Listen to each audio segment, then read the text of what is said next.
Hi, I'm Nate Wakeford, your masculinity and mindset coach.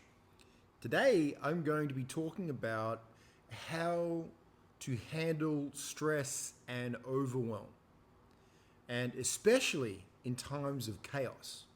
If you're a man who's experiencing overwhelm, it's very important that you come back to yourself. Your focus and attention has to come away from the external environment and back to yourself.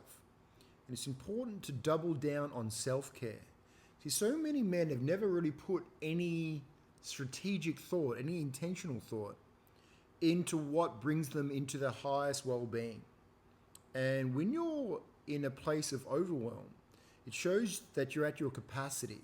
Often that comes as a result when outer world circumstances are meeting you in a way that you don't have the bandwidth to be able to process, or you don't have the resources to be able to address them in a way that brings about calm. And so there's a number of different elements to this. The foundation to be able to handle intensity and chaos is your level of well-being as a priority. So that means good rest, intentional sleep. That is something that will have a profound impact on helping you to resolve your stress and your overwhelm.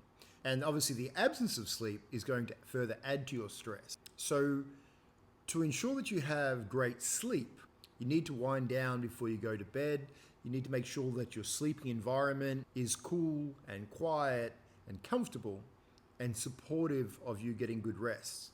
It's also advisable that you have a wind down routine where you begin to de-excite the mind and come into relaxation. That means getting off technology, or as a minimum, I recommend wearing blue light blocking glasses.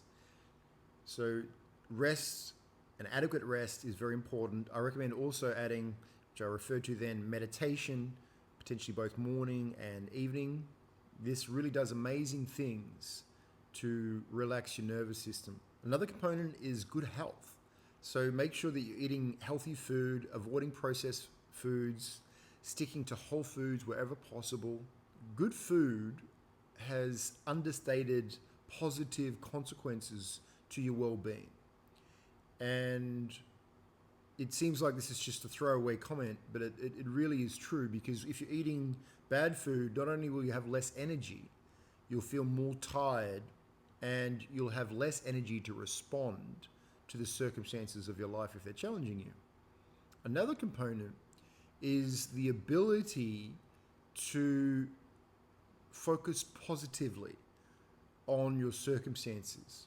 See, someone who is not in control of their mind, when there's something that's challenging that has been presented to them, they will tend to focus on what is not supportive.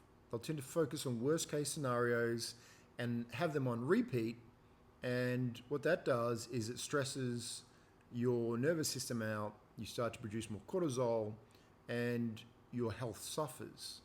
So this is something that relates to both sleep and reducing stress, because cortisol blocks the regulation of a lot of your endocrine system and your body's ability to repair itself. And it also has a very negative effect on your energy levels in the way that it interrupts things like testosterone. Another thing is going to be breath. See, breath, when it's intentional, can really bring about a lot of calm and relaxation. It also energizes the body. So you see, I've spent a lot of time right now focusing on your physical well-being. It's because it's the foundation for good health. And of course, if I'm mentioning physical health, I also recommend exercise. And of course, exercise that helps to move your lymphatic system, to push waste out of the body. So that's going to be exercise that lifts your heart rate, gets blood moving. It's going to be exercise that helps to relax your body, like yoga, and to remove any stress from the body physically. And also, when you become physically strong, it can have a really positive effect on your confidence.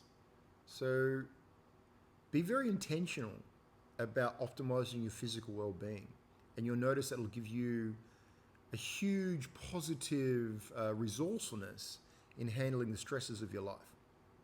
The next thing is being able to meet intensity. Now, I've mentioned this in previous videos. Your ability to meet intensity has a lot to do with how you can focus your mind in intensity. And the way I accomplished that was things like standing on nail boards, getting to ice baths, which were very cold, and also sitting in hot saunas or temazcals here in Mexico, where I wanted to escape. I wanted to get out of the intensity, but I was able to focus my mind into a place of stillness where I could overcome the intensity and pressure that was being placed on me by choosing to be calm in the middle of that intensity. And the next thing is how you handle your emotions. See, a lot of people repress their emotions. Now, the art of being able to be strong with your emotions requires you first to have an awareness of your emotional state. So that's a degree of self-awareness. And specifically, the different emotions that are present. Now, often when I'm working with men that have shut down their emotions, I need to bring them back into connection with their emotions. Because for many men, they'll try to leave their bodies or they'll try to repress their emotions and lock them down. Now, I don't believe that repressing your emotions is the masterful way to handle emotions. I believe the masterful way is to be able to feel and observe the emotions, but choose how you respond in the face of them. And so for this, often I recommend being able to connect with core emotions, so your anger, sadness, fear, shame, happiness, learning how to express them and then come back to a place of calm. And when you can jump into a different emotion and then choose to be calm, you have power over that emotion. And you can use the emotions where they're appropriate that way. From that moment, even if you're triggered, you can choose to bring yourself out of the automated subconscious emotional response into an intentional and resourceful and directed emotional response. And that's a far more empowering ability to have developed within yourself. And the next thing would be also addressing your subconscious triggers. When you find yourself triggered by circumstances and outer world realities, often you can find yourself in autopilot, such that your state and your focus come into alignment with things you don't want. Then it's very important to pattern interrupt that response. And what some people do is they do the opposite. When they're in those stressful states, they start to take it out on people around them. They start to amplify it such that it consumes them, and they cause harm to themselves and others. It's clearly not an empowering foundation to come from. It's when you have the choice to respond to outer world circumstances that you become an empowered man.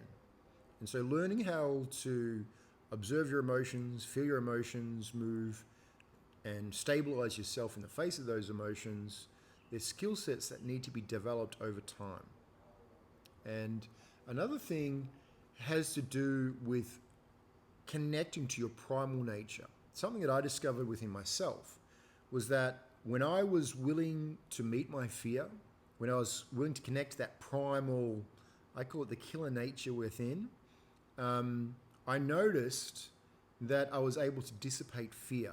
So when I connected to that primal wild man, and I discovered this when I was camping out in the wilderness by myself, when I was feeling scared because of the circumstances of the unfamiliar environment, the sounds around me, the real potential of danger, I found by connecting to my wild man energy, that primal killer nature, it was like an antidote for the fear inside of my body.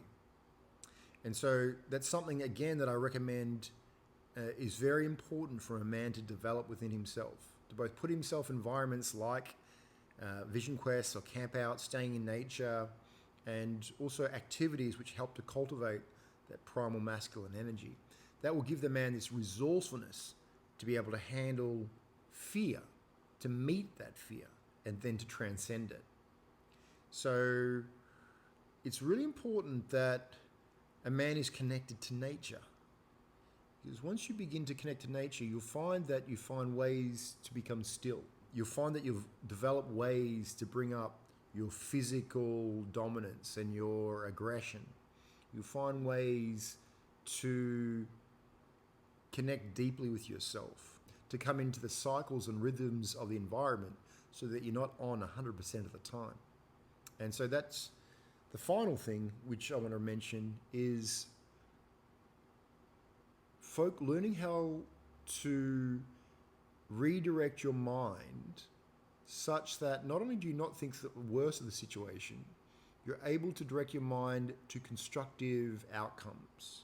You're able to reframe the challenges of your life to interpretations that compel and uplift you to go forward. You learn how to become self-aware, having a split awareness of your attention where you can focus on yourself and the external environment such that you don't get sucked in or pulled into the external environment.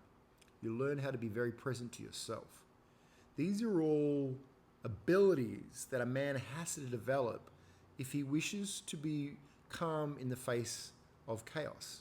And once the man develops this ability to be calm and centered, even in intensity and chaos, he becomes a very powerful man because he has a greater ability to respond in a way that brings calm and brings order in the face of that chaos. Because what he's able to cultivate within himself, he's able to bring as the dominant force and dominant creator in his reality into the circumstances and events around him, which is tremendously valuable. So I hope this has been a very valuable video for you. If it has, please subscribe to my channel, like this video and share it. And if you would like to develop your calmness and your stillness in the face of chaos, then I encourage you to join Sovereign Brotherhood. The details are in the captions below. And I'm also available to support you if you're a man who would like to accelerate that trajectory. Thanks again for watching. I look forward to seeing you in the next video.